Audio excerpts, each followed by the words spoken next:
മലമുകളിലെ ദൈവത്തിൻ്റെ സന്നിധിയിൽ ഇനി ഉത്സവത്തിൻ്റെ നാളുകൾ. മുത്തപ്പൻ്റെ ആരൂഢമായ കുന്നത്തൂർപ്പാടിയിൽ ധനു 2 മുതൽ മകരം 2 വരെയാണ് ഉത്സവകാലം. കണ്ണൂർ ജില്ലയിൽ പയ്യാവൂരിനടുത്ത് സഹ്യപർവ്വതത്തിലെ ഉടുമ്പമലയിൽ സമുദ്രനിരപ്പിൽ നിന്നും 3000 അടി ഉയരത്തിലാണ് കുന്നത്തൂർപ്പാടി സ്ഥിതി ചെയ്യുന്നത്. ഇവിടെ മുത്തപ്പനായി ക്ഷേത്രം ഇല്ല. പ്രകൃതിദത്തമായ അന്തരീക്ഷത്തിലാണ് ഉത്സവം നടക്കുന്നത്. കൊഴിഞ്ഞ ഇലകളും ഒരു വസന്തവും മലയും ഉരുളൻ പാറക്കല്ലുകളും വനവും പനമരങ്ങളും തനിക്ക് ധാരാളമാണെന്ന് മുത്തപ്പൻ ഓർമ്മിപ്പിക്കുന്നതുകൊണ്ടാണ് ഇവിടെ ക്ഷേത്രമില്ലാത്തത്. പയ്യാവൂരിലെ ഏരുവേശി ഗ്രാമത്തിൽ പുരാതന കാലത്ത് അയ്യങ്കര എന്നൊരു രാജവംശത്തിൻ്റെ അരമന ഉണ്ടായിരുന്നു. നാടുവാഴികൾക്ക് കുട്ടികൾ ഇല്ലായിരുന്നു. അയ്യങ്കര വാഴുന്നവരുടെ പത്നിയായ പാടിക്കുറ്റി അന്തർജനം സന്താനലബ്ധിക്കായി പരമശിവന് നിത്യേന വഴിപാടുകളും പ്രാർത്ഥനകളും അർപ്പിച്ചു പോന്നു. ശിവഭക്തിയായ പാടിക്കുറ്റി അന്തർജനത്തിന് ഒരു നാൾ ശിവൻ സ്വപ്ന ദർശനം നൽകി. അടുത്ത ദിവസം പാടിക്കുറ്റി അന്തർജനവും തോഴിമാരും തിരുവങ്കടവ് എന്ന പുഴക്കടവിൽ കുളിക്കുമ്പോൾ തിരുനെറ്റിക്കല്ലിൽ ഒരു കുഞ്ഞിനെ കാണുന്നു. ദിവ്യ തേജസ്സാർന്ന ആ കുഞ്ഞിനെ പാടിക്കുറ്റി അന്തർജനം വാരിപ്പുണർന്നു. ശേഷം എല്ലാവരും കൂടി ആ കുഞ്ഞിനെയും എടുത്ത് ഇല്ലത്തേക്ക് പോന്നു. ഇല്ലത്ത് സന്തോഷം കളിയാടി. അയ്യങ്കര വാഴുന്നവരുടെയും പാടിക്കുറ്റി അന്തർജനത്തിൻ്റെയും പൊന്നോമനയായി അയ്യങ്കര ഉണ്ണിയായി ആ കുഞ്ഞ് വളർന്നു വന്നു. അയ്യങ്കര ഉണ്ണി വളർന്നു വന്നപ്പോൾ ഇല്ലത്തെ ചിട്ടകളൊക്കെ തെറ്റിക്കാനും തുടങ്ങി. താഴ്ന്ന ജാതിക്കാരോടൊപ്പം കൂട്ടുകൂടിയും വേട്ടയാടിയും മത്സ്യ മാംസാദികൾ കഴിച്ചും ഉണ്ണി അങ്ങനെ നടന്നു. തൻ്റെ മകൻ്റെ ശീലങ്ങൾ കണ്ട് വാഴുന്നവർക്ക് സങ്കടവും ദേഷ്യവും വന്നു. അന്തർജനവും വല്ലാതെ വിഷമിച്ചു. മറ്റുള്ളവർ കുത്തുവാക്കുകൾ കൊണ്ട് ഇവരെ നോവിച്ചു. കണ്ടുകിട്ടിയ മകൻ നിമിത്തം ഈ ഇല്ലത്ത് നിന്നുകൂടാത്ത അവസ്ഥയാണല്ലോ വന്നത്. കേൾക്കാത്ത മണം വരെ ഞാൻ കേട്ടു തുടങ്ങി. ഇനിയിപ്പോൾ ഈ ഇല്ലത്തിന് എന്താ ചെയ്യുക? വാഴുന്നവർ ഒരു നാൾ അന്തർജനത്തിനോട് ഇങ്ങനെ പറഞ്ഞു. അയ്യങ്കര ഉണ്ണി അകക്കണ്ണാലെ ഇതെല്ലാം അറിയുന്നുണ്ടായിരുന്നു. എന്തു പറഞ്ഞമ്മേ വാഴുന്നവർ എന്ന് പാടിക്കുറ്റിയമ്മയോട് അയ്യങ്കര ഉണ്ണി ചോദിച്ചപ്പോൾ ഒന്നും പറഞ്ഞില്ല പൊന്മകനെ എന്ന് അവർ പറഞ്ഞു. അമ്മയോ കേട്ടില്ലെങ്കിൽ ഞാൻ ഒരു ചെവിയാലെ കേട്ടു.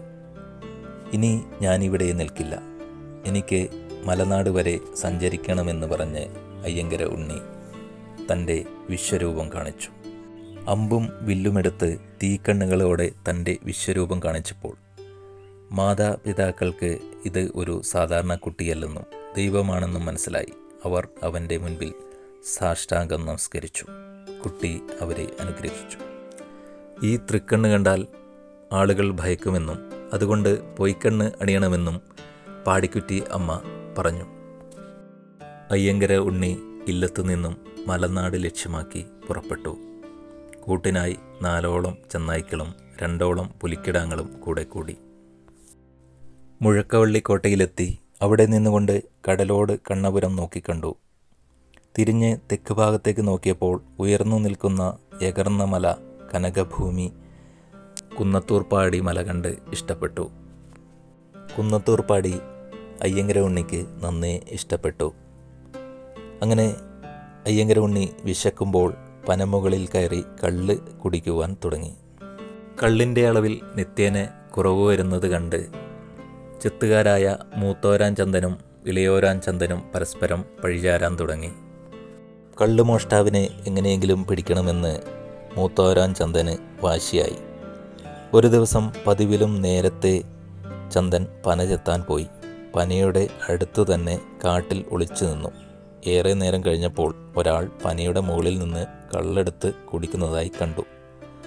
ചന്ദന് എന്തെന്നില്ലാത്ത കോപത്തോടെ ശകാരിച്ചുകൊണ്ട് പനയുടെ ചുവട്ടിൽ ഓടി വന്നു. പനയോട് ചാരി വെച്ചിരുന്ന വില്ലെടുത്ത് കോപത്തോടെ ചന്ദൻ വില്ല് തൊടുക്കാൻ ശ്രമിച്ചു. മുകളിലിരുന്ന ആൾ അകങ്കണ്ണ് തുറന്നു നോക്കിയതും ചന്ദൻ മിന്നലേറ്റതുപോലെയായി. വിശ്വരൂപം കണ്ട ചന്ദൻ നിമിഷ നേരം കൊണ്ട് അതേ രൂപത്തിൽ കല്ലായി തീരുകയും ചെയ്തു. പനയെത്താൻ പോയ ചന്ദൻ തിരികെ വരാതായപ്പോൾ ചന്ദൻ്റെ ഭാര്യ കല്ലായിക്കുടി അടിയാത്തി വല്ലാതെ വിഷമിച്ചു. സന്ധ്യയായിട്ടും ചന്ദൻ തിരികെ എത്തിയിരുന്നില്ല. അവൾ അലമുറയിട്ടുകൊണ്ട് ഓടി പനയുടെ അടുത്തേക്ക് വന്നു. അപ്പോൾ കണ്ട കാഴ്ച വളരെ നടുക്കുന്നതായിരുന്നു.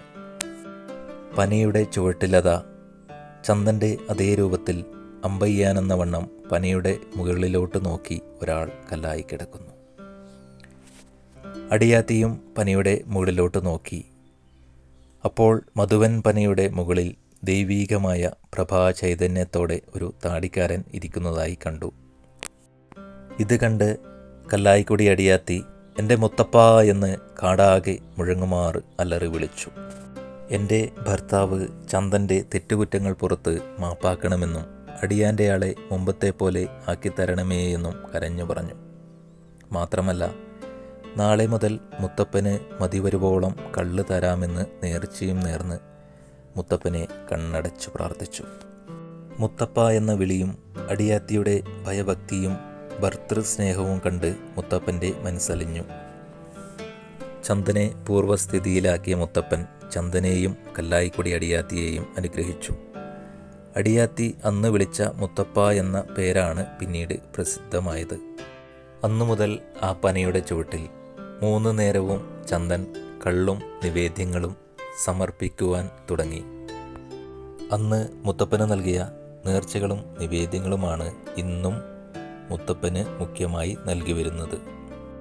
മൂത്തോരാം ചന്ദനും ഭാര്യ കല്ലായിക്കുടി അടിയാത്തിക്കും മുത്തപ്പനിൽ നിന്നുണ്ടായ അനുഭവങ്ങൾ കേട്ടറിഞ്ഞ് മറ്റ് അടിയാന്മാരും ജനങ്ങളും കുന്നത്തൂർ മലയിലേക്ക് വരാൻ തുടങ്ങി. കുന്നത്തൂർ മലയിൽ വരുന്നവർക്കെല്ലാം മുത്തപ്പൻ്റെ അനുഗ്രഹവും അനുഭവവും കിട്ടിത്തുടങ്ങി. അങ്ങനെ നാൾക്കുനാൾ ആളുകളുടെ എണ്ണം വർദ്ധിച്ചുകൊണ്ടേയിരുന്നു. അതോടെ അവിടെ അടുക്കുംചിട്ടയും നിയന്ത്രണങ്ങളും ആവശ്യമായി വന്നു. അങ്ങനെ കുന്നത്തൂർ പാടിയിലെ തൻ്റെ കാര്യങ്ങൾ നോക്കി നടത്തുന്നതിനായി കുന്നുമ്മേലിടം വാണവരെയാണ് മുത്തപ്പൻ കൽപ്പിച്ച് ചുമതലപ്പെടുത്തിയത്. പാടിയിലെ എല്ലാവിധ ചടങ്ങുകളെപ്പറ്റിയും ഉത്സവ നടത്തിപ്പിനാവശ്യമായ സംവിധാനങ്ങളും മുത്തപ്പൻ തന്നെ തയ്യാറാക്കി വാണവരെയും ചന്ദനെയും ധരിപ്പിച്ച് എല്ലാ സമുദായക്കാർക്കും ഉത്സവാദികളിൽ സ്ഥാനമാനങ്ങളും നൽകി. എന്നാൽ അധികകാലം കഴിയുന്നതിന് മുന്നേ കുന്നുമ്മേലേടം വാണവർക്ക് ചന്ദനോട് അസൂയയും കോപവും തോന്നി. തന്നേക്കാൾ താഴ്ന്ന ജാതിയിൽപ്പെട്ട ചന്ദനെ ജനങ്ങൾ ബഹുമാനിക്കുന്നതായിരുന്നു കാരണം. തക്കം പാർത്തിരുന്ന വാണവർ ചന്ദനെ ഒരു നാൾ ചതിയിൽപ്പെടുത്തി. ഇതറിഞ്ഞ മുത്തപ്പൻ വാണവരെ നശിപ്പിച്ചു കളഞ്ഞു. കുന്നുമ്മലിടം മുടിപ്പിച്ചതിന് ശേഷം മുത്തപ്പൻ ധർമ്മിഷ്ഠനായ കരക്കാട്ടിയിടം വാണവരെയാണ് കുന്നത്തൂർ പാടിയുടെ ചുമതല ഏൽപ്പിച്ചത്. തുടർന്നിങ്ങോട്ട് കുന്നത്തൂർ പാടിയിലെ കാര്യങ്ങൾ ഭംഗിയായി നടത്തപ്പെടുന്നു. കുന്നത്തൂർ പാടിയിലെ ഈ വർഷത്തെ ഉത്സവം ഡിസംബർ 17 ആരംഭിച്ച് ജനുവരി 16 സമാപിക്കുന്നു. കുന്നത്തൂർ പാടിയിൽ വൈകുന്നേരം പൈങ്കുറ്റിയും ഊട്ടും വെള്ളാട്ടവും, രാത്രി 9 മണിക്ക് തിരുവപ്പനയും, മുത്തപ്പൻ ആവശ്യപ്പെടുന്ന ദിവസങ്ങളിൽ മൂലംപെറ്റ ഭഗവതിയും, തുടർന്ന് പുലർച്ചെ വെള്ളാട്ടവും ഉണ്ടായിരിക്കും. 24 മണിക്കൂറും ഭക്തർക്ക് ദർശന സൗകര്യമുണ്ട്.